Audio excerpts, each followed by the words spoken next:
ఇది సమస్య కాదు.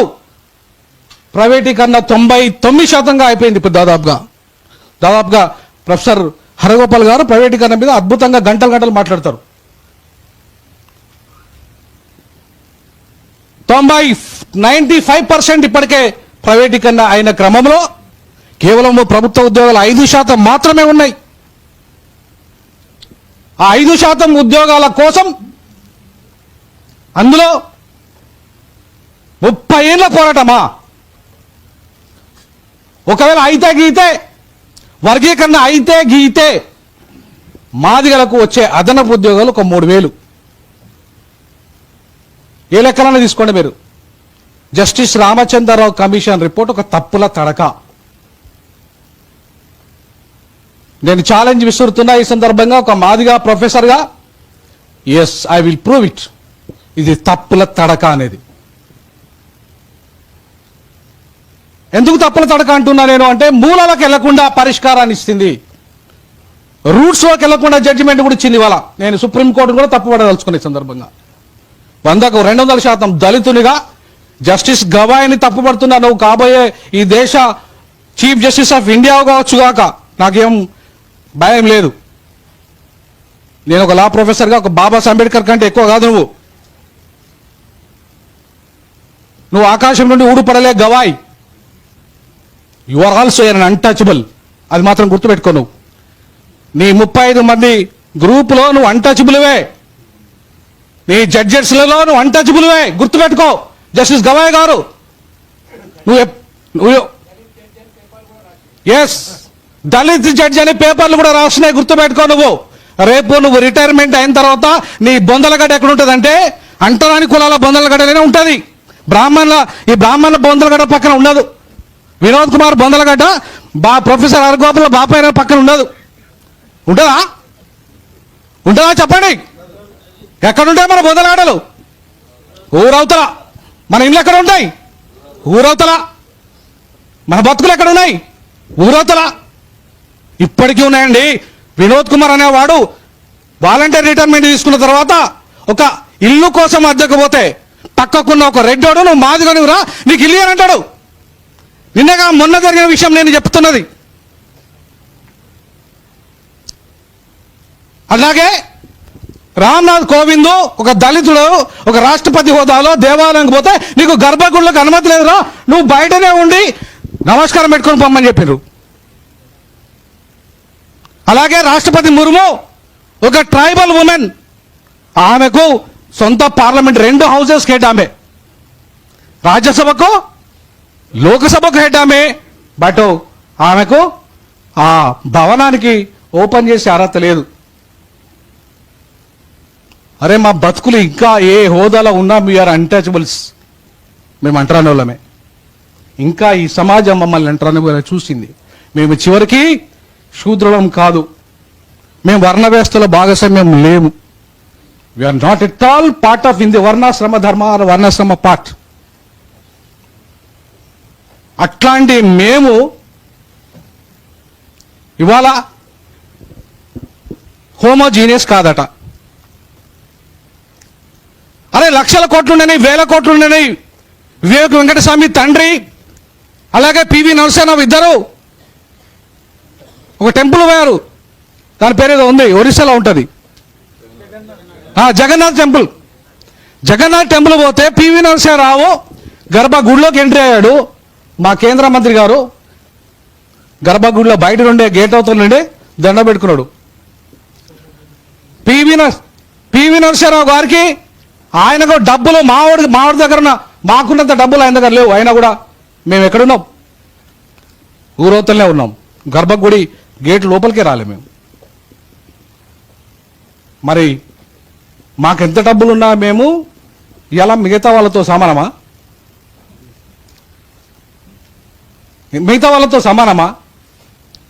ఇలా దోపిడీ అని మాట్లాడుతున్న మా నాయకుడు, అరే ఈ దేశాన్ని దోపిడీ చేసింది బాపురాలు భయ్. వాళ్ళ జనాభా ఎంత? 3% జనాభా లేని బ్రాహ్మణుల వాళ్ళు ఎన్ని రేషియోలు ఉన్నారు, ఎంత రేషియోలు ఉన్నారు ఇలా హరగోపాల్ గారు చెప్తారు తన ప్రసంగంలో. ఎందుకంటే తన సామాజిక వర్గమే కాబట్టి ఆ సామాజిక వర్గము ఇవాళ ఎన్ని రకాలుగా ఈ దేశాన్ని దోపిడీ చేసింది. ఇవాళ అదే జ్యుడిషియరీలో గవాయ్ గారు చెప్పాలి నాకు. నేను ఓపెన్ ఛాలెంజ్ చేస్తున్నాను, నన్ను జైల్లో పెట్టిన పర్వాలేదు. అదే జ్యుడిషియరీలో నువ్వు మొదట ఫస్ట్ వర్గీకరణ చేయమని చెప్తున్నా నేను. ఇదే జ్యుడిషియరీలో ఇప్పటిదాకా రూల్ ఆఫ్ రిజర్వేషన్స్ అమలు చేయమని చెప్పేసి మా వాళ్ళు ఎంత మొత్తుకున్నా సరే నీ జ్యుడిషియరీలో ఎందుకు రూల్ ఆఫ్ రిజర్వేషన్ అమలు చేయలేదు గవాయ్ గారు? మా దళితుని కాబట్టి నేను నిన్ను ప్రశ్నిస్తున్నా, వేరే వాళ్ళ గురించి కాదు. వేరే వాళ్ళు ఎట్లాగో అసలు కొలిజియం సిస్టమ్ అనేది మీ దగ్గర ఉందా? కొలిజియం సిస్టమ్ అనేది భారత రాజ్యాంగంలో ఎక్కడైనా పొందుపరిచారా? మీరెందుకు దాన్ని సపోర్ట్ చేశారు? మీరెందుకు నేషనల్ జ్యుడిషియల్ కమిషన్ వ్యతిరేకించారు? నేషనల్ జ్యుడిషియల్ కమిషన్ అపాయింట్మెంట్ చేస్తే బడుగు బలైన వర్గాలందరికీ కూడా పరీక్షల ద్వారా ప్రతిభావంతులైన వాళ్ళు బీసీ ఎస్సీ ఎస్టీలందరికీ కూడా ఇలా హైకోర్టులో సుప్రీంకోర్టులో అవకాశాలు వస్తాయి. దాన్ని మీరు ఎందుకు అపోజ్ చేయలేదు గవాయ్ గారు? మీకు సత్తా లేదా అది గవాయ్ గారు? సుప్రీంకోర్టు జడ్జి అయి ఉండి మీరు ఇది తప్పని చెప్పలేరా గవాయ్ గారు? ఇవాళ మేము మాట్లాడితే తప్పవుతుందా గవాయ్ గారు? రాజ్యాంగబద్ధంగా మేము మాట్లాడితే బాబాసాహెబ్ అంబేద్కర్ ఆలోచన విధానాన్ని మేము మాట్లాడితే తప్పవుతుందా గవాయ్ గారు? మేము మాట్లాడితే తప్పవుతుందా పిఎల్వి గారు? 100% చెప్తున్నాను, బాబాసాహెబ్ అంబేద్కర్ వారసులుగా మేము అంటరాని వాళ్ళుగా ఒక్కటే. అందరూ మీరే చెప్పండి, మేము అంటరాని వాళ్ళుగా ఒక్కటే. మేము వేరు కాదు. మేము కులాల వారిగా వేరు కావచ్చు, అంటరాని వాళ్ళుగా మేమంతా ఒక్కటే. అది సుప్రీంకోర్టు చెప్పినా మేము ఒప్పుకోం. That is homogeneous. We are not heterogeneous. We are not at all heterogeneous. మేము ఎన్ని సంపాదించినా మాకు పెద్ద సొంత విమానాలు ఉండని మేము ప్రెసిడెంట్ ఆఫ్ ఇండియా అయినా సరే we are untouchables. On that context we are homogeneous. అది సుప్రీంకోర్టు చెప్తేంది, ఇంకెవరు చెప్పినా సరే మేము ఒప్పుకోం. ఎట్టి పరిస్థితుల్లో ఒప్పుకోము. సుప్రీంకోర్టు ఆకాశం నుండి ఊడిపల్లే. దమ్ముంటే సుప్రీంకోర్టుకు నేను సవాల్ విసురుతున్నా మీడియా సందర్భంగా, మీరు కులాన్ని రద్దు చేయండి. మీరు కులాన్ని రద్దు చేయమని చెప్పి ఈ దేశ పార్లమెంటు మీరు నరేంద్ర మోడీకి వాళ్ళ ఈ ప్రభుత్వానికి ఆదేశాలు జారీ చేయండి, కులాన్ని రద్దు చేయమని. అంటరానితనం నిర్మూలన జరగదు. కులం రద్దయ్యేదాకా అంటరానితనం నిర్మూలన జరగదు. మీకు నిజంగానే చిత్తశుద్ధి ఉంటే, ప్రేమ ఉంటే ఈ దేశంలో కులాన్ని రద్దు చేసే దమ్ము సుప్రీంకోర్టుకు ఉందా, లేదంటే నరేంద్ర మోడీ ప్రభుత్వానికి ఉందా? మాట్లాడండి, రద్దు చేసి మాట్లాడండి. అప్పుడు మేము ఒప్పుకుంటాం, మేము హోమోజీనియస్ అని. ఎందుకంటే మా దగ్గర అంటరానితనం అప్పుడు ఉండదు. కులం రద్దు అయిన తర్వాత మాకు అంటరానితనము ఉండదు. సో మీరు కులాన్ని రద్దు చేసిన తర్వాత మీరు హోమోజీనియస్ అని మీరు జడ్జిమెంట్ ఇవ్వండి, మేము ఒప్పుకుంటాం. దాన్ని ఒప్పుకుంటాం. మేము అరగోపాల్ సార్ మేము ఒప్పుకుంటాం అప్పుడు. కానీ అప్పటిదాకా మాత్రం ఈ దేశంలో మేము హోమోజీనియసే ఫస్ట్ ప్రిన్సిపల్. ఇక రెండో పాయింట్ విషయానికి వస్తే అసలైన మూలాలు చెప్పదలుచుకున్నా నేను. ఇది ఆంధ్రప్రదేశ్ ఉమ్మడి రిజర్వేషన్ల వర్గీకరణ సమస్య. This is not a national issue. ఇదేంటిది? ఆంధ్రప్రదేశ్ ఉమ్మడి రిజర్వేషన్ల వర్గీకరణ పోరాటం స్టార్ట్ అయింది. ఎక్కడ? ఆంధ్రాలో, ఇది ఉమ్మడి గ్రామంలో. మా తెలంగాణలో కాదు ఇష్యూ. మా తెలంగాణ పోరాటం కాదు ఇది ఆంధ్ర పోరాటం. అది కూడా ఉమ్మడి ఆంధ్రప్రదేశ్ రిజర్వేషన్ల వర్గీకరణ సమస్య. సో అది ఎప్పుడు స్టార్ట్ అయింది? 94లో స్టార్ట్ అయింది. 94లో స్టార్ట్ అయిన తర్వాత 2004లో వర్గీకరణ చట్టము చేసే అధికారము, అంటే ఏబిసిడి చేసే అధికారము రాష్ట్రాలకు లేదు, అది కేంద్ర ప్రభుత్వానికి మాత్రమే ఉంది అని చెప్పేసి ఈబి చిన్నయ్య కేసులో స్పష్టంగా జడ్జిమెంట్ ఇవ్వడం జరిగింది. ఎందుకు? వాళ్ళు ఆ చట్టంలో 341 సవరించమని చెప్పేసి వాళ్ళు ప్రతిపాదన చేశారు. ఈవెన్ ఆర్డినెన్స్ కూడా పంపడం జరిగింది 341 సవరణ చేయమని. జస్టిస్ ఉషా మెహ్రా కమిషన్ కూడా 341 సవరించండి అని చెప్పేసి ఆమె కూడా రిపోర్టు ఇచ్చింది. 341కి ఏం సంబంధం అండి? ఉమ్మడి ఆంధ్రప్రదేశ్ సమస్యకు 341కి ఏం సంబంధం? ఉమ్మడి ఆంధ్రప్రదేశ్ సమస్యకు 341తో సంబంధం లేదని 2004లో నేను ఆర్టికల్ రాశాను ఆంధ్రజ్యోతిలో. సుప్రీంకోర్టు జడ్జిమెంట్ వచ్చిన తర్వాత ఇది కేవలం కుల సమస్య కాదు, ఇది ప్రాంతీయ సమస్య. ఇది కేవలము కుల సమస్య కాదు, ఇది ప్రాంతీయ సమస్య. ఈ సమస్యకు పరిష్కారం 341లో లేదు, 371Dలో ఉందని చెప్పేసి నేను ఆంధ్ర ప్రాంతము, తెలంగాణ ప్రాంతము, రాయలసీమ ప్రాంతంలో మాల మాదిగ ఉపకులాల జనాభా ఎంత ఉంది, బెనిఫిట్ అయిన వాళ్ళు ఎంతమంది, జస్టిస్ రామచంద్రరావు కమిషన్ రిపోర్ట్ ప్రకారంగా ఇది మాల మాదిగల ఆంధ్ర మాల మాదిగల సమస్య, ఇది మా తెలంగాణ మాల మాదిగల సమస్య కాదు. ఎందుకంటే మా తెలంగాణలో నుండి ఒక ఐఏఎస్ లేడు, నా ఐపీఎస్ లేడు, నా ఆఫీసర్లు ఎవరు లేరు, మా సమస్య కాదు ఇది. కాబట్టి మా సమస్యకి ఈ సమస్యకు పరిష్కారం 371D ఉంది, నాట్ 341. 341కు ఇది సంబంధం లేని విషయం. విద్యా ఉద్యోగ రంగాల్లో 371D ప్రకారంగా ఎట్లయితే ఆంధ్ర తెలంగాణ రాయలసీమ ప్రాంతాల్లో వెనుకబడ్డ వాళ్ళు ఉన్నారో వాళ్ళందరికీ ఎట్లయితే మీరు 1973 నుండి అమలు చేస్తున్న సిస్టమ్ ఏదైతే ఉందో 371D ఏదైతే ఉందో మాకు వర్తిస్తుంది, మా సమస్య కూడా అక్కడే పరిష్కారం ఉంది. ఇది 30 ఏళ్ళు సాగే పోరాటం కాదు, 3 రోజుల్లో అయిపోయే పోరాటం ఇది. ఇది 3 రోజుల్లో పరిష్కారం అయ్యే సమస్య ఇది. ఒక్క నిమిషం కొంచెం, ఇది ఒక 5 minutes. ఇది 30 ఏళ్ళ పోరాటం కాదు, అసలు 30 ఏళ్ళ పోరాటం అనేది వృధా, అది పనికిరాని పోరాటం అంటున్నాను నేనైతే. 30 ఏళ్ళు చేస్తారండి ఎవడన్నా 3000 ఉద్యోగాల కోసం? ఇది ఏమైనా బుద్ధి గల పనేనా? బుద్ధి ఉన్నాడు ఎవరైనా 30 ఏళ్ళు చేస్తాడా?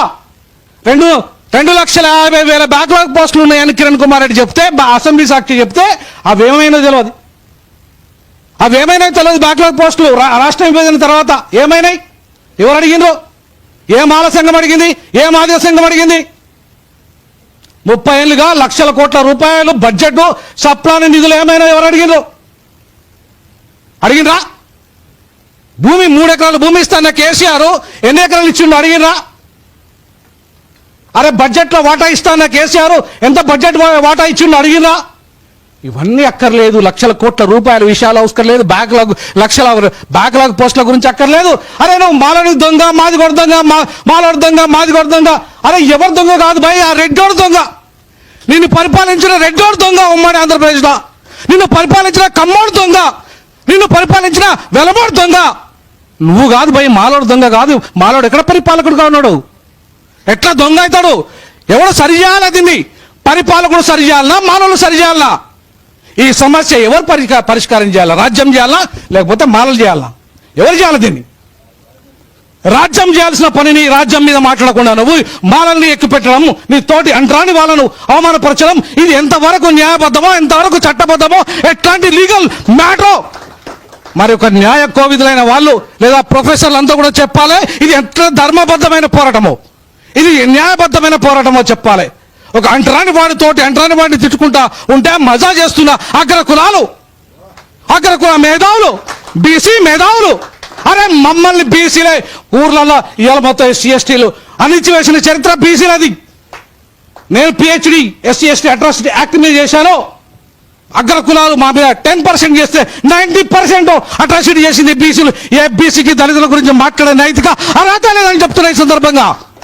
ఏం మీరు మాట్లాడతారా మా గురించి? మీరా మాకు నిధులు చెప్పేది? మమ్మల్ని అణిచివేస్తున్నా మీరు, మమ్మల్ని అంటరాని వారిగా చూస్తున్నా మీరు మా గురించి నిధులు చెప్పడానికి రావడానికి సిద్ధమైందా? ఛాలెంజ్ చేసి చెప్తున్నాను. ఇక్కడ బీసీ మేధావులు కూడా ఉన్నారు. అట్రాసిటీ యాక్ట్ ఇవాళ రెడ్లు వెనుక ఉండొచ్చు కాక, కమ్మోలు వెనుక ఉండొచ్చు కాక, అప్పర్ కాస్ట్ ఉండొచ్చు కాక, బట్ మా మీద అత్యాచారాలు చేస్తుంది, మమ్మల్ని గుళ్ళోకి రానివ్వకుంది ఎక్కువ శాతం బీసీలే. ఆ వాస్తవాలను కూడా ఒప్పుకోవాల్సి తీరాలని చెప్పేసి ఈ సందర్భంగా నేను తెలియజేస్తా ఉన్నా బీసీ మేధావులకి. ఆ వాస్తవాలను ఒప్పుకోవాలని చెప్పేసి నేను అగ్రకుల మేధావులను కూడా విజ్ఞప్తి చేస్తా ఉన్నాను. మా జాతి వేల సంవత్సరాలుగా అంటాని వాళ్ళుగా అధికారానికి అన్నిటికీ దూరమైన, అక్షరానికి దూరమైన, ఆత్మగౌరవానికి దూరమైన వేల సంవత్సరాలుగా దుర్మార్గంగా మమ్మల్ని అణిచివేసిండ్రు వేల సంవత్సరాలుగా. ఇప్పుడిప్పుడే బాబాసాహెబ్ అంబేద్కర్ వచ్చిన తర్వాత, రాజ్యాంగంలో ఆకాశ రిజర్వేషన్లు పొందుపరిచిన తర్వాత 1950 నుండి మాత్రమే మిమ్మల్ని మనుషులుగా చూడబడ్డం. మాకు చదువుకునే హక్కు వచ్చింది, మాకు ఉద్యోగం సంపాదించే హక్కు వచ్చింది. వేల సంవత్సరాలుగా అనుభవించిన బ్రాహ్మణులు వచ్చి నీతులు చెప్తారా మాకు? మమ్మల్ని అధికారానికి, ఆత్మగౌరవానికి, చదువుకు, విద్యకు అన్నిటికీ దూరం చేసిన బ్రాహ్మణ సామాజిక వర్గం ఇవాళ నీతులు చెప్తారట మాకు. మేము వినాలట. అరే క్షమించండి బాయ్, తప్పు మీది. ఇవాళ మేము ఇట్లా కావడానికి కారణం ఈ బ్రాహ్మణ సమాజం, ఈ అగ్రవర్ణ సమాజం, ఈ ఆధిపత్య వర్గాలు, దోపిడీ కులాలు, వాళ్ళ దమన నీతి. ఈ సమస్యను పరిష్కరించకపోవడం కూడా వాళ్ళది తప్పు. తప్పు మీరు చేసి శిక్ష మాక. అరే మమ్మల్ని అంటరాని వాళ్ళు చేసింది మీరు, గుళ్ళోకి రానియండి మీరు. మేము గుడికి పోతే, చర్చికి పోతే మాకు రిజర్వేషన్ రద్దు చేస్తావు. మేము ఇస్లాం పోతే మాకు రిజర్వేషన్ రద్దు చేస్తావు. అరే రానియకుండా మేము తప్పు చేసింది మీరు కదా, మరి మేము ఎక్కడికి పోవాలి, మేము ఎట్లా బతకాలి? తప్పు చేసి శిక్ష మాకేస్తున్నావు. ఈ విషయంలో కూడా జరిగింది అదే. తప్పు చేసింది ఎవరు? దీనికి కారకులు ఎవరు? ఈ రిజర్వేషన్లు పంపకం ప్రాపర్గా జరగకుండా చేసింది పాలకులు, నాట్ మాలలు. కాబట్టి మిత్రులారా, నేను కొంచెం టైం ఎక్కువ తీసుకుంటే దయచేసి మీరు కొంచెం అలో చేయాలి. ఎందుకంటే ఇప్పటిదాకా మూలాల గురించి మాట్లాడకుండా, అది మాలలైనా, అది మాదిగలైనా, మేధావులని చెప్పుకుంటున్నారు. మూలాల గురించి చర్చించకుండా, పరిష్కారం గురించి చర్చించకుండా, ఇష్టరాజ్యంగా ఒకరినొకరు నిందించుకుంటా ఇప్పుడు నన్ను ఎట్లా ముద్ర వేస్తున్నారంటే వీడు మాల, అసలు వీడు మాడలకు పుట్టిండు అంటున్నాను నన్నైతే. అరే అనుకోండి భయ్, నేను దళితుణ్ణి, నేను బాబాసాహెబ్ అంబేద్కర్ నిజమైన వారసుని అని చెప్పుకుంటున్నా. నేను ధైర్యంగా చెప్పుకుంటున్నా. ఎవరు ఎన్నైనా సరే, ఎవరు బీజేపీ బానిసలకు భయపడేది లేదు, మనవాద బానిసలకు భయపడేది లేదు. ఒక బాబాసాహెబ్ అంబేద్కర్ వారసునిగా చెప్తున్నాను. నేను ఎవరికి భయపడే ప్రశ్నే లేదని చెప్తున్నా. వాస్తవాలను వాస్తవంగా చెప్పడానికి నేను ఎవరికి భయపడాల్సిన ప్రశ్నే అవసరమే లేదని చెప్తున్నా ఈ సందర్భంగా. ఇక విషయానికి వస్తే,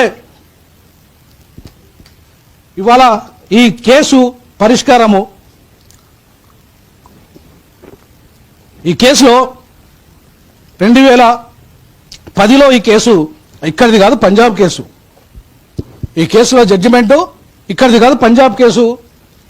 2010లో ఈ కేసు బుక్ అయితే 2024లో జడ్జిమెంట్ వచ్చింది. మా కృష్ణన్న ఈ కేసులో ఎప్పుడు ఇంప్లీడ్ అయ్యాడంటే 2022లో ఇంప్లీడ్ అయ్యాడు. అంటే ఎన్నేళ్ల తర్వాత? 12 ఏళ్ల తర్వాత.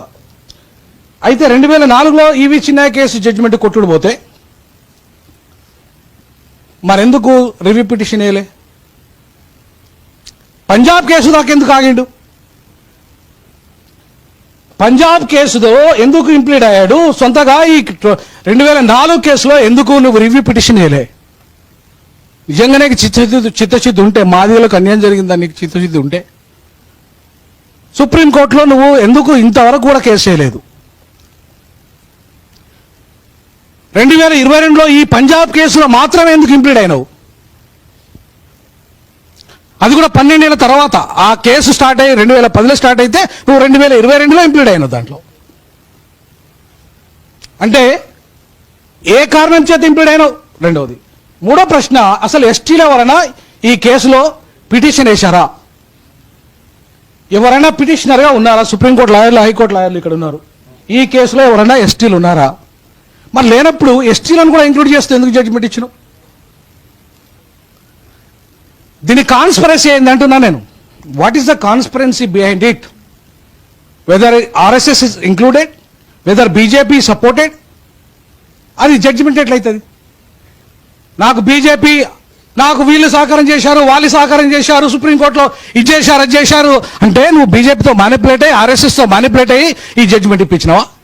అంటే సుప్రీంకోర్టు ఆర్ఎస్ఎస్ బీజేపీ డైరెక్షన్లో జడ్జిమెంట్ ఇచ్చిందా, లేక రాజ్యాంగబద్ధంగా, చట్టబద్ధంగా, న్యాయబద్ధంగా ఇచ్చిందా? రాజ్యాంగబద్ధంగా, చట్టబద్ధంగా, న్యాయబద్ధంగా, ప్రిన్సిపల్స్ ఆఫ్ ఈక్వాలిటీ ప్రకారంగా ఇస్తే జడ్జిమెంటు నీకు క్రిమిలేయర్ అనే అంశం ఎందుకు వస్తుంది? మీరు ఇప్పటిదాకా క్రిమిలేయర్ ఓన్లీ డైరెక్షన్ అన్నారు కదా సార్ ఇప్పటిదాకా ఆర్గ్యుమెంట్లు అన్నాడు కదా, అది direction ఎట్లయితుంది? Majority 4 members.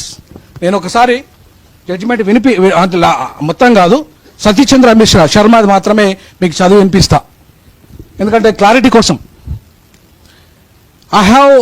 I had the privilege of reading the lucid and detailed opinions authored by the Honorable Justice D.Y. Chandrachud, Chief Justice of India, and Honorable Justice B.R. Gawai, respectively. I am fully agreed with the both opinions to the extent the validity of subclassification within scheduled caste has been held to be constitutionally permissible. Moreover, I am fully in agreement with the opinions to the extent that any exercise involving subclassification by the state must be